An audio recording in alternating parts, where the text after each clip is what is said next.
Hello everyone, selamat datang kembali di channel Hazazwak. Sebelumnya aku sampaikan kalau misalnya ada salah kata atau info yang kurang, tolong sampaikan tulis di kolom komentar. Seperti biasa, kalian dengar aja video review ini tanpa slide visualnya. Kalian bisa juga dukung channel ini dengan sahur-sahur Hazazwak, link ada di deskripsi. Di konten review kali ini kita akan bahas anime yang tayang pada tahun 2024 lalu, yaitu Nageki no Bore wa Intai Shitai, atau dalam translate-nya Charno Jiwosung Kawo Iki Leren. Sebuah anime dengan MC yang nggak OP seperti template anime kebanyakan. Ia dianggap OP berkat mengandalkan artefak, kawannya, dan keberuntungannya. Sisanya beneran ampas.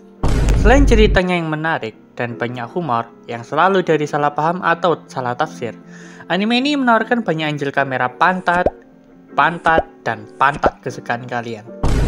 Singkat cerita, anime ini bercerita tentang Under Gray, atau kita panggil aja Gray, MC kita. Ia bersama teman-teman masa kecilnya bermimpi untuk menjadi petualang yang hebat.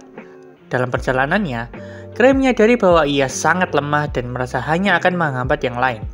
Ia memutuskan untuk cabut. Dilalah, bukannya bisa cabut baik-baik, ia malah diberikan posisi sebagai ketua karena dianggap mampu melakukan banyak hal non-fisik seperti negosiasi dan sebagainya. Merasa tertekan, membuat Gray makin gak niat untuk jadi petualang. Saking gak niatnya, ia asal-asalan bikin nama partinya jadi Jiwa Paduka. Berharap takkan ada yang menganggap mereka kuat. Rupanya, Gray dan kawan-kawannya malah meraih puncak kesuksesan seiring berjalannya waktu. Bahkan punya klan sendiri sekarang. Suatu hari di masa sekarang, klan Jiwa Paduka ini lagi open member. Gray yang kesiangan datang untuk nyeleksi berbaur dengan para job seeker, malah ketahuan. Yang buatnya dapat ide untuk mencoba ngetes selayak apakah mereka yang mau bergabung dengan meminta mereka memperebutkan salah satu cincin artefak miliknya yang aslinya caranya kayak aja untuk pulang mau nyantai. Tentu saja terjadi chaos di sana yang akhirnya membuat Gray dijatuhi misi hukuman dari asosiasi. Dan seperti biasa, Gray asal milih misi yang menurutnya mudah tanpa baca captionnya. Misinya adalah misi penyelamatan ke sarang serigala putih. Gray memilih Tino beserta beberapa orang yang dia temui kemarin tanpa menyadari bahwa rupanya terjadi anomali di sarang serigala putih. Seperti Phantom, monster yang ada di anime ini kemampuan fisik serta kecerdasannya yang meningkat tidak wajar. Gray yang kadang mengirim Tino dan kelompoknya jadi panik setelah mendengar banyak kejadian terjadi di sana. Memutuskan Tutan untuk turun tangan berharap dapat menyelamatkan Tino yang ia utamakan. Apakah Gray bakal berhasil menyelamatkan Tino dan lainnya? Kenapa terjadi hal yang gak wajar di sarang serigala putih? Apa yang menyebabkannya? Kenapa Gray begitu lemah sampai hanya mampu mengandalkan artefak? Dan apakah mampu bertarung di sarang serigala putih tanpa teman-temannya? Apakah anime ini cukup rekomen untuk ditonton? Ya, buat kalian yang udah bosan dengan anime adventure yang MC-nya OP, humor di anime ini cukup garing dan fanservice di beberapa lumayan lah. Anime ini tidak aku rekomendasikan untuk kalian yang gak suka nonton anime yang banyak omongnya dan banyak mikirnya. Yang buatku suka dengan anime ini yang pertama lagu openingnya yang seru disertai preview episode yang sedang berjalan, mengingatkanku pada anime Durarara. Lagu endingnya juga sedikit filler yang disampaikan dengan rap depth karakter yang dapat banyak jatah durasi di episode selanjutnya. Bisa dibilang tim studio berhasil membuatku untuk tidak skip opening dan credit scene. Yang kedua, penuh cerita dan sutradara dapat mendelivery cerita menjadi tidak membosankan, yaitu dengan memanfaatkan karakter-karakter pendukung. Jadi, kita diajak gimana sih rasanya jadi orang lain yang ngelihat betapa OP-nya klannya MC. Yang ketiga, adegan fighting-nya yang selalu mengejutkan. Nggak bagus ya nggak jelek, lumayan lah. Walaupun sayang banyak omong dan banyak mikir. Yang keempat, selalu dihadirkannya adegan flashback di awal episode, karena setting ceritanya di masa sekarang, di masa jaya-jaya klan Paduka, merupakan hal yang tepat memasukkan sedikit cerita di masa lalu saat Gray dan teman-temannya merintis karir mereka sebagai petualang. Hal ini dapat membuatku sebagai penonton jadi excited dengan kemunculan teman-teman Gray, walaupun sampai akhir season 1 ini masih dua aja yang muncul, yaitu Liz dan Citri. Yang kurang suka dari anime ini yang pertama, segala sesuatu bisa terselesaikan berkat salah paham dan beda penafsiran. Yang kedua, sifat pengecut Gray yang menjengkelkan. Selain suka mengandalkan orang lain, si Gray ini selalu kilaf demi benda-benda di pelelangan. Menurutku, Gray nggak punya wibawa sebagai pemimpin. Sifatnya yang malas dan nggak punya motivasi, bahkan nular ke wibu-wibu bau kencur. Walaupun sepertinya author menciptakan karakter ini untuk lucu-lucuan aja. Yang ketiga, terlalu banyak omong dan sedikit bertarung. Kuakui, adegan actionnya lumayan mengejutkan, bak-buk di sana-sini. Sayangnya, durasi anime ini habis karena ngobrol strategi dan banyak mikir. Yang keempat, pemujaan yang berlebihan tidak sehat. Pemujaan yang berlebihan tidak sehat. Semua karakter yang mengenal Cray cenderung mengultuskan Cray. Bisa dari pengalaman salah paham atau dari rumor tentang Cray yang tersebar. Terutama Tino, yang sudah menganggap Cray dewa. Citri dan Liz bersaudara ini saling berebut perhatiannya Cray. Malah Citri ini rada nemen. Ia rela pakai tabungannya yang bejibun itu untuk kekhilafan Cray. Untuk karakternya ada Cray, MC kita yang begitu lemah jika tanpa teman-teman serta artefak. Ia sadar diri kalau dia lemah, makanya memanfaatkan sumber daya manusia di klannya agar dia bisa nyantai. Semua perkataannya kebetulan selalu benar, yang membuat perkataannya jadi sebuah omongan yang orang-orang jadi wanti-wanti sama dia. Andai saja ia bijak, ia tidak akan terlilit hutang begitu banyak. Tino, muridnya Liz, yang nempel banget sama Cray. Ia cenderung memuja Cray secara berlebihan. Di awal kemampuannya terlihat begitu kuat, namun ternyata di langit masih ada langit.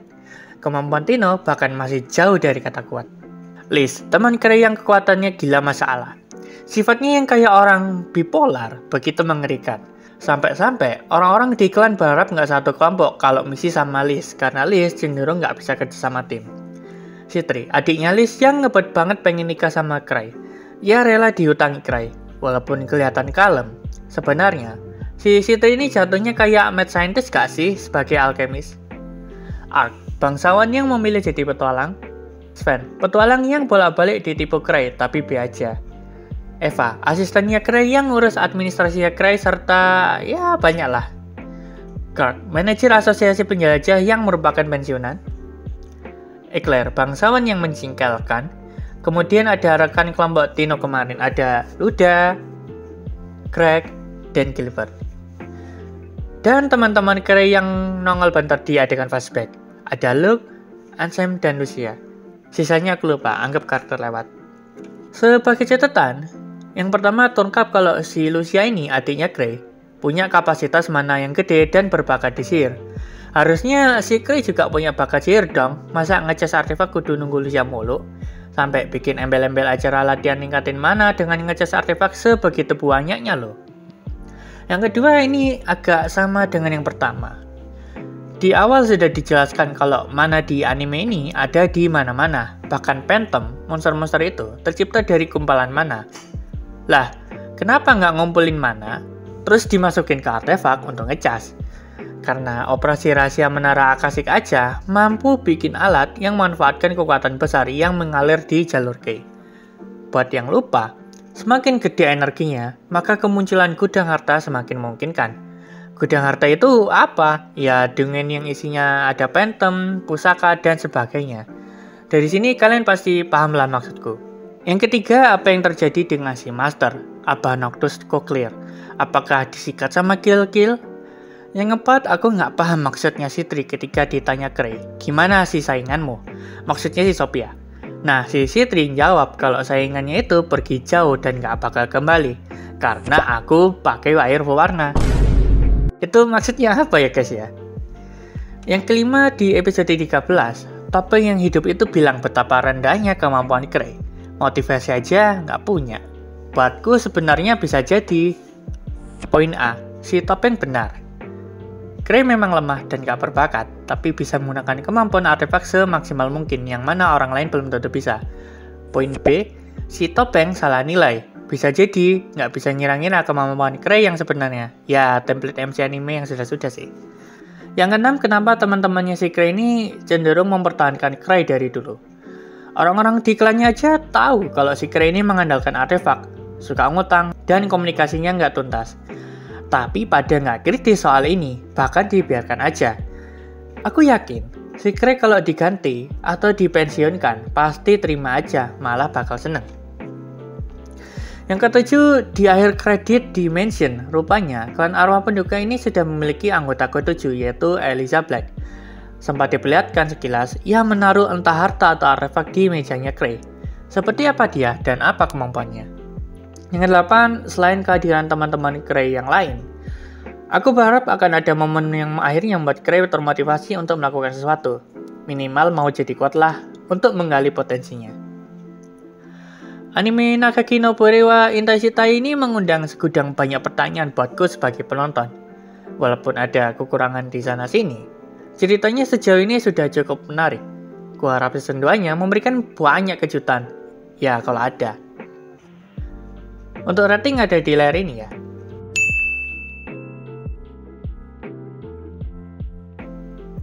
Gimana? Sudah selesai ngerjain tugasnya?